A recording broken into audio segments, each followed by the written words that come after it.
Hello everybody and welcome to another one of my Bigfoot videos. Got a couple of PMs or emails from a couple of people about my video Legends of Maine and how I tempted you with a little bit of a story, and they wanted to hear some more. Apparently they don't want to buy the book, but that's okay. I'm going to share a story here. And this was written by Charles A. Stevens during the 1860s, and it was first published in Putnam's Magazine during the 1860s. And one of the things that I find is that if you really start digging, no matter where you live, if you live in the northern tier states at least, you're going to come across some, at least a few legends and stories of Bigfoot-like creatures or beings that inhabit the folklore of wherever it is you live. And here in Maine, we have a gentleman that was a very prolific writer. He wrote over 3,000 articles, and I kind of, judging by some of the stuff I read from him, I kind of have to wonder if these stories that he wrote did not come from actual encounters that had been related to him by people. But this is called Was It an Indian Devil? And again, this is a Bigfoot-like story from Maine, central Maine, and the Big Woods. And, well, let's get right into the story here. And again, this is written in a third-party type of manner. But here's the story. Was it an Indian devil? Can a myth come into existence spontaneously? Can a story, utterly truthless, obtain widespread belief through hundreds of years and thus become a tradition?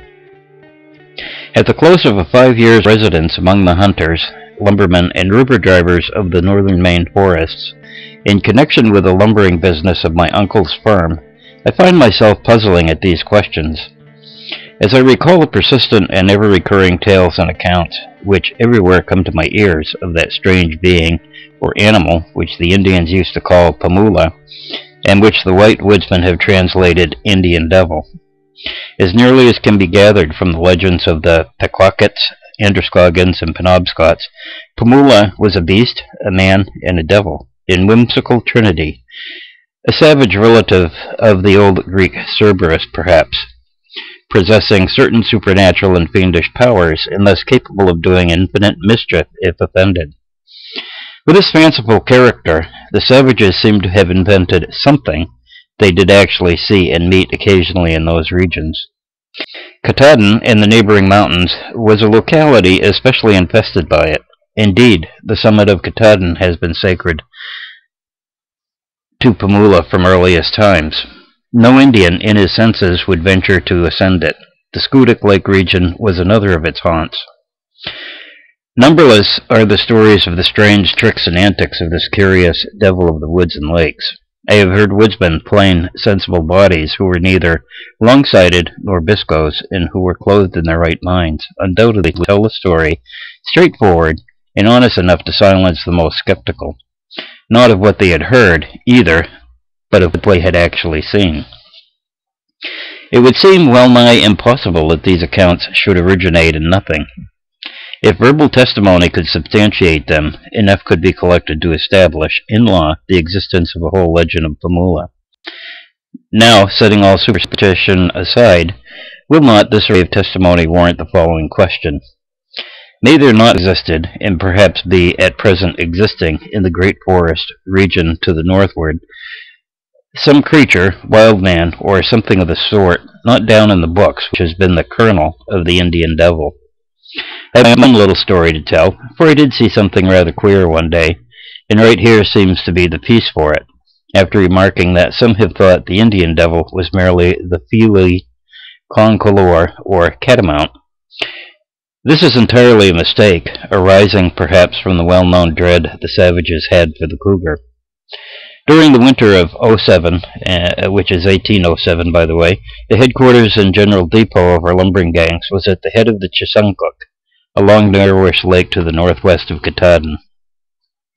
The logs went down this lake with the spring freshets into the west branch of the Penobscot, and during the frozen season it offered an easy open thoroughfare up into the forest. From this point, the various camps within a radius of 20 and 25 miles took their provisions. One of the most distant of these had been established at the head of the Caucomgomoc, a smaller lake some 20 miles to the northward, and during the month of February, a row in camp from the incompetency of the boss had made it necessary to pay off and discharge a part of the band, and I was set up from Bangor for that purpose, having for guide and escort, I was but 17 then, an old hunter named Hughie Clives. The trip up to the head of the Chesuncook occupied a week, and after resting a day at the supply camp, we started on for the camp on Caucomgomoc Lake. The trail ran through an almost unbroken wilderness, and the snow lay from 4 to 5 feet deep. But on our snowshoes we didn't mind the depth. The main thing was to keep out of the brush. And here too it seemed a great relief to come out just as the sun was setting upon the foot of the Caucomgomoc, stretching away in a broad frozen plain 10 miles to the northward. As the camp was no more than a mile in from the head, Clives had anticipated getting up there early in the evening.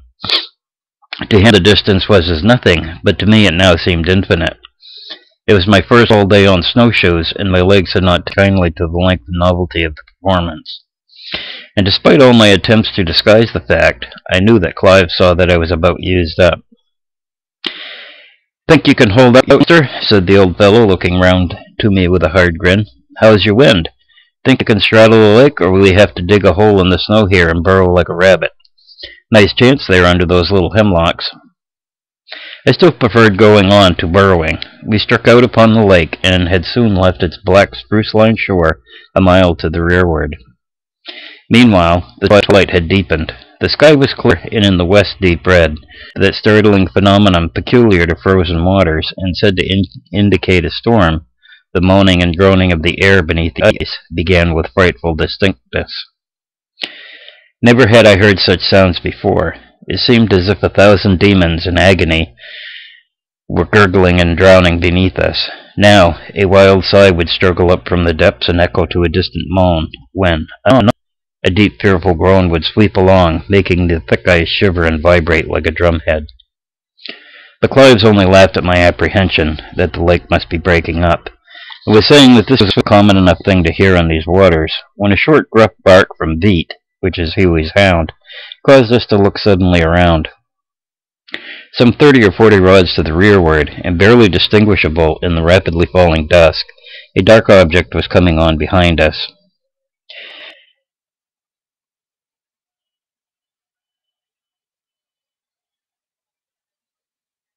We both took it for a man, with the first glance. "Strange, though," muttered Clives, hastily examining the cap on his rifle. "Must have come up pretty quick, too. Looked round not 5 minutes ago, saw nothing then." Strange indeed, unpromising too. I had quite a large sum in currency about me for the payment of the gang. The circumstance of being followed in the dark was not pleasant, but then we were 2 to his 1. "Someone out like ourselves, perhaps. Somebody out hunting, I suppose?" said I. "Possible," said Clives, walking on with one eye turned back over his shoulder. "Barely possible. Don't often fall in with a man so in here, though." "At any rate, he means to come up with us," said I, for although we were now walking quite rapidly, the distance between us was visibly lessening. "That's plain enough," replied Hughie, "and to tell the truth, youngster," looking uneasily at me, "on your account I should like to know what's wanted before he comes much nearer." "You'll have to find out in a hurry, then," said I, with another glance behind. "He comes quite right, surely." "Hello, hello there," shouted Hughie, cracking his rifle. The stranger was now no more than 100 yards distant, but for all reply that we heard, raised his arms and brandished them wildly about his head. "Who are you? What do you want?" shouted Clives again, and again those wild gesticulations. "Well, by Jehu!" exclaimed the old man. "What signs and motions? Must be a dumb man. Stopped, though, hasn't he? Why in the world don't he answer?" "Perhaps he did," said I. "The ice makes such a noise we may not have heard him." "Perhaps. but he don't act right, and I've a mind to let a ball fly after him." "Set Beat on him," suggested I. "Here, Beat, the boy, go for him." But Beat, a fine daredevil of a hound, only winced and stuck closer, almost tripping us up in his efforts to keep near. It grew darker momentarily, and as nothing could be got out of the stranger at this distance, save those inexplicable gestures, and since, to tell the truth, we didn't care about going back to cultivate his acquaintance, we at length started on again.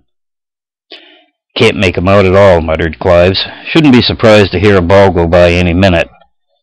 But I don't quite like to fire first. Perhaps he'll go back now he finds we've got our eye on him." And for a while we fancied he had gone back. A moment later discerned him flitting along after us, sometimes coming up within 50 yards, then halting till several miles were thus passed over, the sighing and gurgling under the ice, and that mysterious object flitting along. The situation was a rather singular one, to say the least. Presently the moon began to shine up over the forest-clad mountains to the eastward, and a little broad, bright disk appeared tip over the distant ridge. Things were thus revealed in a much clearer light. In the darkness our pursuer had at times assumed gigantic proportions. It now seemed the figure of a medium-sized man. "But he's bareheaded," as this fact became apparent in the moonlight. "No gun, either," said Huey. "A nice suit of clothes he's got on." "Hello! Hello there, you man in tights! What's wanted?" This called to, the curious object halted, gestured as before, on all fours, ran off to the left of us, coursing along with amazing swiftness into a broad semicircle. Came around to the point directly in front of us, some 50 rods ahead. We stood still in our amazement. Arriving at this point, the creature began to dig in the snow, throwing it up in silvery wreaths, and in a few moments had buried itself from our view, save a black crest peeping up over the edge of the drift. "Good heavens!" I at length ejaculated. "What running? That was never a man." "No, that was never a man," repeated Huey. "But what is it?" cried I. "What can it be?" "You saw it run," said Huey interrogatively. "Saw it run? I guess I saw it run. I never saw anything run like that. Must have been a spook." "Make signs," continued Huey reflectively. "Of course I did, a dozen times. What in the world are you driving at?" "Well, youngster," the old man went on, "that's an Indian devil. This is the third one I've seen. Or the third time I've seen it, for maybe it's the same one. The last time was 8 years ago, down on the Junior Lake. I might have known what this was at first, but I didn't think till I saw it run." "But what's to be done? Going to fire at it?" "Fire at it? No, not for all the world." "Won't it meddle with us?" "Not if we let it alone and go on about our business." "But it has got us square in our path. We must go around it then." "Isn't that being a little cowardly?" I asked. "Young man, you don't know what you're talking about," Clives replied. In short, Clives would hear to nothing like offensive operator, devil, or whatever it was.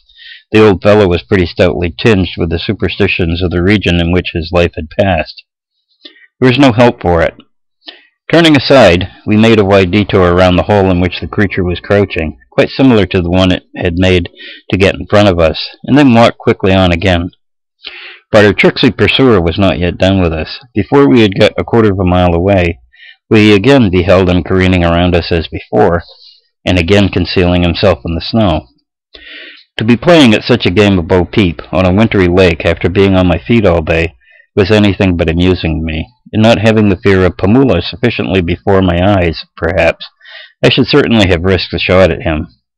Indeed, I'm of the opinion that a well-directed rifle ball would not only have cleared up the Indian devil mystery then and there, but would have added a new and important specimen to some zoological collection. It was undoubtedly a beast, wild man, or something like that. The track, for it did leave a track, was that of a large, longish foot, pressed down deeply into the snow.